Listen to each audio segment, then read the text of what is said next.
القصة بتبدأ في قرية موجودة فعلا على خريطة الهند، لكن الغريب إن محدش تقريبا يعرف عنها أي حاجة. قرية منسية تماما، لا ليها اسم معروف ولا ليها أي قيمة عند العالم. كل يوم القطر بيعدي من جنبها لكن عمره ما وقف فيها، وكأن القرية دي أصلا مش موجودة. والناس اللي عايشين هناك بقالهم سنين مستنيين حاجة واحدة بس، نفسهم العالم يعرفهم ويعرفوا القرية بتاعتهم ويحسوا إن اليوم موجود. واللي قادر على تحقيق الحلم ده شخص واحد بس، شخص عنيد ما يعرفش يعني استسلام، هو مستعد يعمل أي حاجة كرامة للناس. وده بطل بقى قصتنا، لاعب شايل على كتفه مش بس حلمه هو، لكن كمان شايل حلم قرية كاملة. والسؤال هنا، هل هيقدر يخلي قريته تتعرف ولا النظام هيسحقه في الآخر؟ وهنا القصة بتاخدنا لسنة 2016 لما فازت الهند في الأولمبياد. كسبوا بس 2 ميدالية، وده كان رقم محرج جدا، وخصوصا إن الدولة كانت بتصرف فلوس كتير على تدريب اللاعبين، ومع ذلك ما كانش في أي نتيجة. وقتها وزير الرياضة اتعصب جدا وهد الدنيا على كل اللي حواليه، وقال إن كل الفلوس اللي اتصرفت دي ما ينفعش يعيش في الآخر مقابلها ميداليتين بس. ومن هنا بتقع مسؤولية اختيار اللاعبين على موقع مستر فيصل. وبعد ما خلص الاجتماع بنشوف في ملعب غريب ناس بتلعب كريكت وناس بتجري وناس بتصارع، ألعاب رياضية كتيرة بتتلعب في نفس المكان. ولما كان بيتفرج على سيولة اختيار لعيبة الكريكت سمعهم بيسألوا على كل لاعب مين أكتر لاعب بتحبه، والغريب إن الإجابة كانت واحدة عند الكل، أكتر لاعب بنحبه بايدي. في الأول في السؤال افتكر إن بايدي ده مجرد لاعب كريكت شاطر، لكن الصدمة كانت لما راح ناحية المصارعين وسألوهم نفس السؤال وبرضه قالوا أكتر لاعب بنحبه هو بايدي. وهنا الراجل وقف مستغرب، إزاي كل واحد بيلعب رياضة مختلفة لكن نجمهم المفضل واحد؟ هو مين بايدي ده بالظبط؟ وهنا بيدخل اسم واحد واسمه كومرسان، وده من نفس القرية اللي عايش فيها بايدي. وقال له لو عاوز تعرف بايدي بجد مش هتفهم أي حاجة من هنا، لازم تروح له القرية بنفسك. والمشكلة بقى إن مفيش عربيات توصل لهناك ولا حتى في طريق عادل، لازم تمشي على رجلك عشان توصل. ومن هنا بقى بتبدأ الرحلة وكومرسان بيبدأ يحكي الحكاية. وهنا بقى بنرجع بالزمن لسنة 1994. ساعتها الناس كلها كانت مهووسة بالكريكت واللاعبين كانوا بيتباعوا، وكان في واحد بقى اسمه رامبوجي، وده بقى ابن سياسي كبير قرر يشتري بايدي بمبلغ بسيط، وكان المبلغ ده 601 روبيا بس.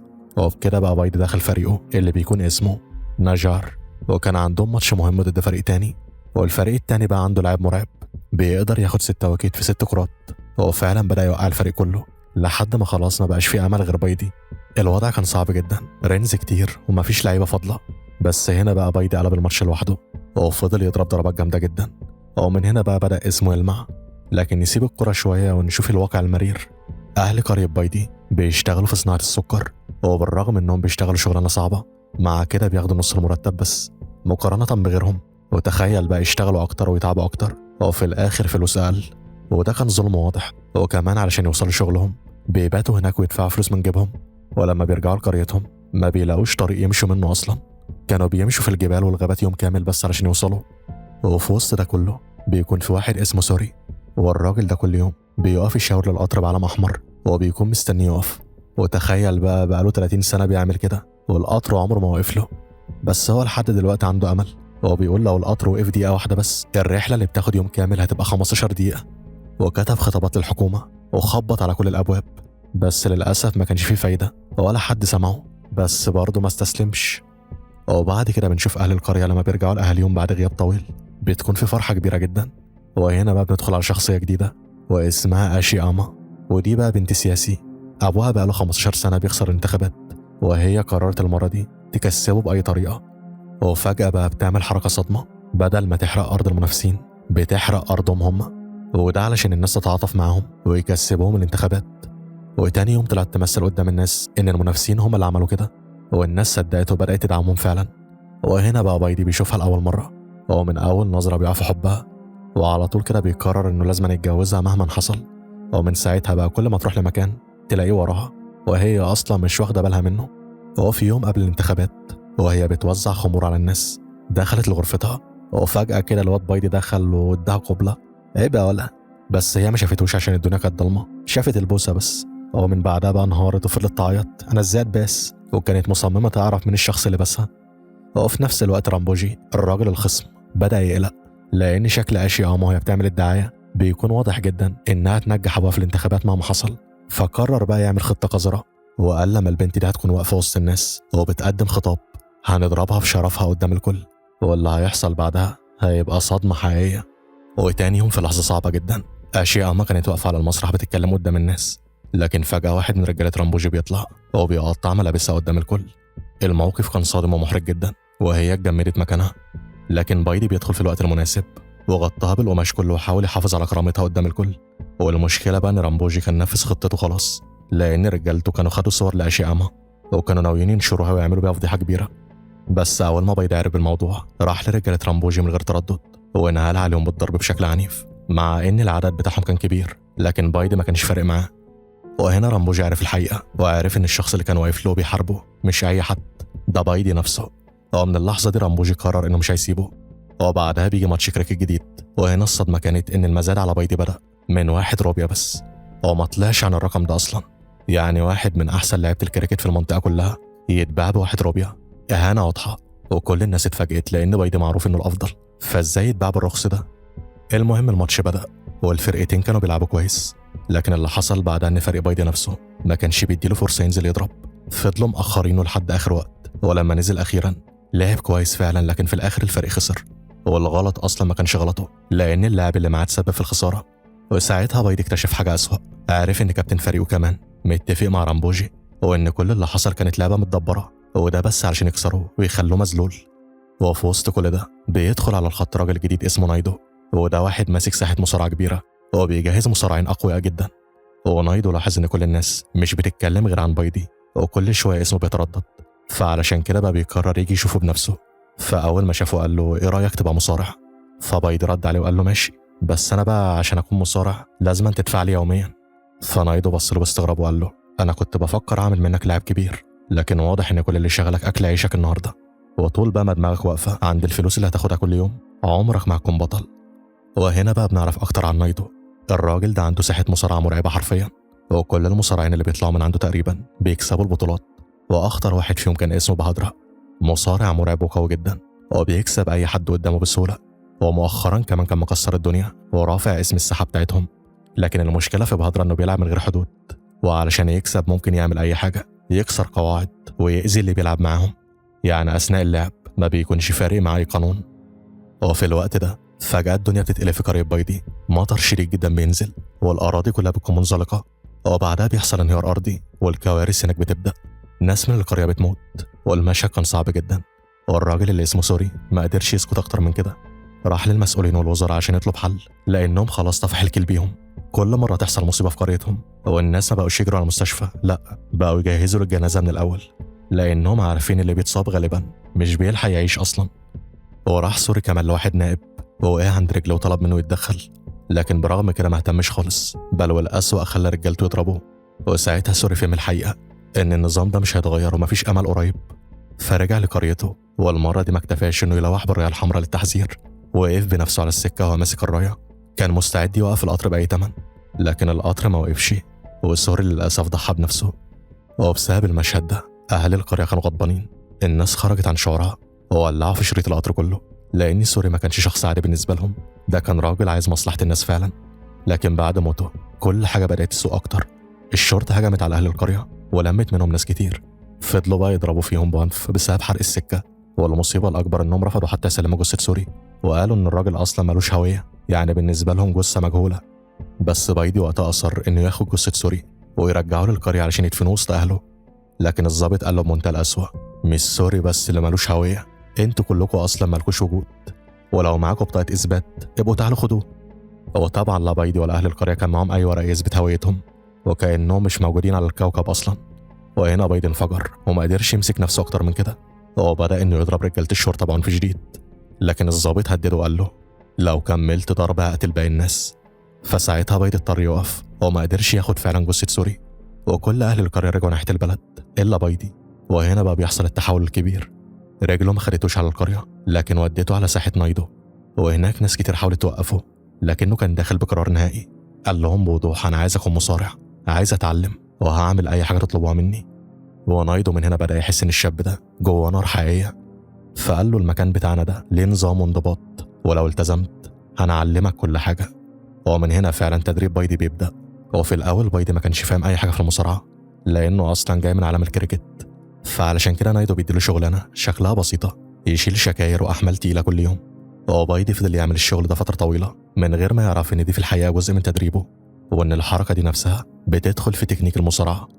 وفي نفس المكان كان بهدرة لسه هو الوحش الحقيقي اللي محدش بيقدر عليه. قدامه بايدي كان لسه ولا حاجة، لكن واحدة واحدة بايدي بدأ يتغير. تعب واتمرن واستحمل لحد ما جسمه اتشد، وبقى مصارع قوي فعلا وجاهز إنه يواجه أي حد. بس في نفس الوقت أهل قريته بدأوا يبصوا له بنظرة تانية، بقوا يقولوا عليه خاين لأنهم فاكرين إنه نسيهم وبقى بيدور على مصلحته هو بس. وفي يوم أشي قام راحت له ساحة التدريب، كانت عرفت إن بايدي هو اللي أنقذ كرامتها يوم المسرح، وعلشان كده راحت تقابله. لكن وهي هناك اكتشفت كمان إن بايدي هو نفسه الشخص اللي بسها في الليلة اللي فاتت، وهنا اتعصبت جدا وفضلت تزعق له. لكن بايدي رد بطريقته البسيطة وقال لها: أنا ياما راجل على قد حالي وما بعرفش أعبر عن حبي بالكلام الحلو، بخش على طول في المهم. وبعدها فترة قصيرة بتيجي وقت بطولة كبيرة، وكل مرة تقريبا مصارعين نايدو هم اللي بياخدوا الفوز، لكن كان في ناس من كرة تانية عايزين المرة دي يكسروا الهيمنة دي بأي شكل ويفوزوا هم. فأول ما عرفوا إن بايدي كمان هينزل البطولة رفضوا حتى يلمسوه لأنهم شايفينه من طبقة أقل. وهنا بايدي رد عليهم بتحدي صريح وقال إنه مش هيواجه مصارع واحد، لأ هو مستعد يواجه اتنين مع بعض. والناس اعتبرت إن دي فرصتهم وقالوا خلاص كده ممكن نكسب ونكسر شوكة نايدو، وبيوافقوا على التحدي فعلا. وبايدي كان جاهز بالكامل ونايدو نفسه بقى واثق فيه. وأول ما النزال بدأ الاتنين المصارعين هجموا على بايدي مرة واحدة. وفي بداية النزال بايدي ما كانش ثابت خالص، كان أضعف من الاتنين ومش قادر يتعامل معاهم صح، وهم كمان كانوا مسيطرين عليه بشكل واضح. لكن مع الوقت بدأ يفوق ويفهم اللعب، وهنا بقى عمل حاجة ذكية جدا، دخل أسلوب الكريكت في المصارعة. زي ما سمعت كده استخدم حركاته وردود فعله اللي اتعلمها من الكريكت، ومع حركتين بس قدروا إنه يقلب الترابيزة عليهم ويكسبهم بكل سهولة. ومن هنا اسمه بدأ يسمع أكتر وأكتر. هو كان بيتدرب على المصارعة في فيجنار، وعلشان كده أهل فيجنار قالوا إن اللي المفروض يكمل ويمثلهم هو بهدرة مش بايدي، لأن بهدرة ابن بلدهم، إنما بايدي أصلا ملوش بلد معترف بيها. فنايدو رفض الكلام ده وقال لهم هو من أي مكان دي مش القضية، المهم إنه بيرفع اسمنا وبيشرفنا، ودي لوحدها حاجة كبيرة. لكن أهل فيجنار ما وافقوش وقالوا لو بايدي عاوز يكمل ويلعب باسمهم يبقى لازم ياخد جنسية أو إقامة فيجنار، والكلام ده يكون بشكل رسمي. فنايدو اتفاجئ لأنه عارف إن بايدي صعب يرضى، لكن المفاجأة بقى إن بايدي بيوافق فعلا، وقال من اللحظة دي إنه بقى واحد من سكان فيجنار وحط بصمة صباعه على الورق المطلوب. بس هنا بقى أهل قريته قلبوا عليه تماما. زمان كانوا بس شاكين وبدأ يفكر في نفسه، لكن دلوقتي بالنسبة لهم الموضوع بقى مؤكد، بايدي فعلا نسيهم وبقى بيدور على مصلحته هو بس. وفي نفس الوقت بايدي كان وصل لمستوى قوي جدا في المصارعة، اتعلم تقريبا كل الحركات والمهارات وبقى جاهز بشكل كامل. ونايدو بقى فخور جدا بيه، وكان شايف ان الشاب ده ممكن في يوم من الايام يسيطر على كل الساحة. وعلشان كده نايدو بعت دعوات لساحات المصارعة في البلاد كلها، وطلع بتحدي كبير، اي مصارع يقدر يهزم بايدي نايدو بنفسه هيديله الحلية في رجله. ودي بقى مش مجرد حلية عادية، دي رمز كبير جدا وما بيلبسهاش غير افضل المصارعين. والكلام ده بقى بيوصل لرانجيت سينغ سيسوديا، الراجل اللي ماسك ساحة دلهي، وغالبا مصارعينه هم اللي بيوصلوا للبطولات القومية. فأول ما بيسمع إن نايدو قايل الكلام ده بيفهم إن الموضوع كبير، لأن ده معناه إن مصارع نايدو اللي هو بايدي طلع مرعب لدرجة إن نايدو واثق في كل الثقة دي. وبنعرف بعد إن في تاريخ قديم بين نايدو ورانجيت من سنين كتيرة، الاتنين اتصارعوا ضد بعض، والحلية دي وقتها اللي كان لابسها رانجيت واللي بيلبسها يعتبر أفضل مصارع. فدلوقتي رانجيت شايف إن الفرصة جت علشان يرجعها تاني، وبدأ بالفعل يجهز أقوى مصارع عنده، وخطط إن مصارعه يهزم بايدي في البطولة القومية وياخد منه الحلية من جديد. وبالفعل البطولة القومية بدأت، ومن ناحية بايدي كان داخل نار، كل شوية يهزم مصارع ورا التاني، ومن الناحية التانية مصارع رانجيت هو كمان كان صاحب كل اللي قدامه. الاتنين كانوا ماشيين بنفس القوة تقريبا، والكل مستني المواجهة الكبيرة. لكن فجأة هنا بيدخل بهدرة على الخط. بهدرة كان شايف إنه الأحق في كل البطولة دي، وعلشان كده راح لرانجيت وقال له أنت مش هتعرف تهزم بايدي بسهولة، بس لو قلت لك على شوية أسرار ساعتها بس هتعرف تكسبه. والسر الخطير كان إن الليلة اللي قبلها حصلت خناقة بين بايدي وبهدرة، وبهدرة ركز ضربه كله على رجل بايدي لدرجة إن رجله اتصابت إصابة قوية.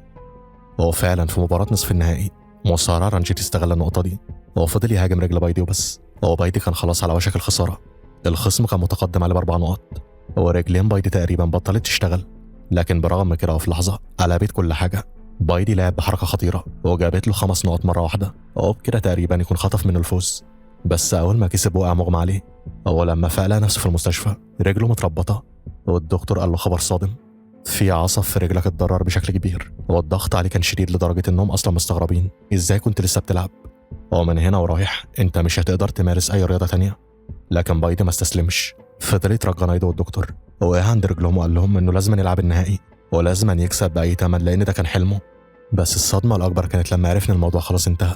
هو كده بقاله يعتبر 3 ايام في المستشفى، والنهائي اصلا اتلعب من 3 ايام، يعني خلاص الفرصة ضاعت عليه.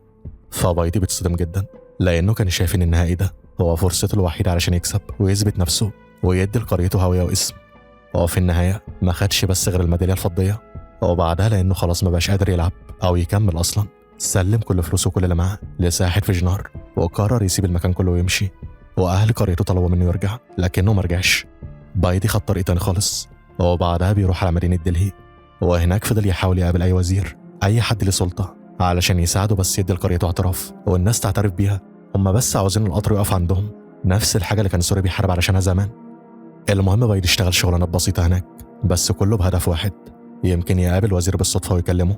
والمشكلة بقى ان مفيش حد كان واقف جنبه، ورجله كمان كانت بايظة، فحتى انه يمشي عليها كان صعب جدا، يعني من الاخر الدنيا كلها ضده. بس هو ما استسلمش، وفي يوم عرف ان وزير السكة الحديد هيعدي من المكان ده، وحس بقى ان دي فرصته الوحيدة. فمن غير اي تفكير كسر كل الحواجز ووقف عند عربية الوزير بنفسه وطلب منه يساعده. حكى له انه خد ميدالية فضة من البطولة القومية، لكن الصدمة ان الوزير ما كانش عنده اي سجل نهائي لده، فشاف ان الميدالية والشهادة ممكن يكونوا مزورين. وساعتها بايدي بيفهم الحقيقة المرة، مفيش حد هيساعده، ولو في امل فهو بس في انه يكسب بنفسه ويجبرهم يعترفوا بيه. بس المشكلة ان رجله خلاص ما بقتش تنفع، وهنا بقى بتيجي الصدمة الكبيرة. بايدي بياخد قرار مرعب انه يقطع رجله بنفسه من تحت الركبة. وهنا بقى بنرجع للحاضر والناس مستغربة ازاي واحد يعمل كل ده علشان قرية. والإجابة كانت إن بايدي ما وقفش، بعد ما ركب رجل صناعية قرر يدخل لعبة جديدة خالص وهو الجري لذو الإعاقة. في الأول كان بيتعب جدا وبيقع ومش قادر يتوازن، لكن واحدة واحدة بدأ يتحسن لأنه ببساطة كان عنده قدرة غريبة إنه يتعلم أي حاجة بسرعة. وهنا بقى بيجي السباق، وبايدي وهو بيجري بيقع في نص الطريق، لحظة ضعف كل حاجة ممكن تخلص هنا. لكن فجأة افتكر لو خسر قريته هتفضل زي ما هي، فقام تاني وكمل الجري. والمفاجأة بقى إنه كسب السباق. بس لما جم يدوا له الميدالية رفضها وقال جملة: أنا مش عاوز ميداليات، أنا عاوز اعتراف، عايز قريتي يكون ليها وجود. وبعدها بدأ يحكي القصة بتاعته قدام الكل، إن قريتهم أصلا ملهاش اسم ومحدش عارف عنها حاجة، وحكى عن سوري وعن تضحيته وعن الناس اللي عايشة كأنها مش موجودة رغم إنهم يستاهلوا حياة أحسن. والكلام ده كان مؤثر لدرجة إن كل الناس اتأثرت وعيونها دمعت. وبعد كل ده بايدي بيرجع قريته، وهنا المفاجأة، لأن في حد مستنيه، وقرار رسمي طلع بالموافقة على إنشاء محطة قطار عندهم، يعني كل القطارات هتقف هناك. وكان عاوزين يسموا المحطة دي باسم بايدي، بس هو رفض وقال المحطة دي تتسمى باسم سوري لأنه هو صاحب القصة الحقيقية والانتصار ده بسببه. وكمان احنا مش عاوزين قطار وبس، احنا عاوزين كل الإنشاءات اللي تخلي بس الناس سعيدة وتسهل حياتها. وفي اللحظة اللي القطر وقف فيها لأول مرة كانت لحظة تاريخية، القرية أخيرا بقى ليها وجود على الخريطة. وحتى المسؤول اللي كان متردد يقابله قال إنه حاسس بالكسوف، إزاي واحد زي بايدي يعمل كل ده وهم ما كانوش شايفينه. وفي الآخر بنشوف تأثير اللي حصل، كل الأطفال بقى يروحوا مدارسهم بسهولة والناس بقى عندها أمل. وساعتها الكل فهم إن بايدي ما كانش شخص عادي، ده كان السبب في كل التغيير ده. وبكده القصة تكون خلصت، فأتمنى الشرح يكون عجبكم وانتظرونا في كل جديد. سلام.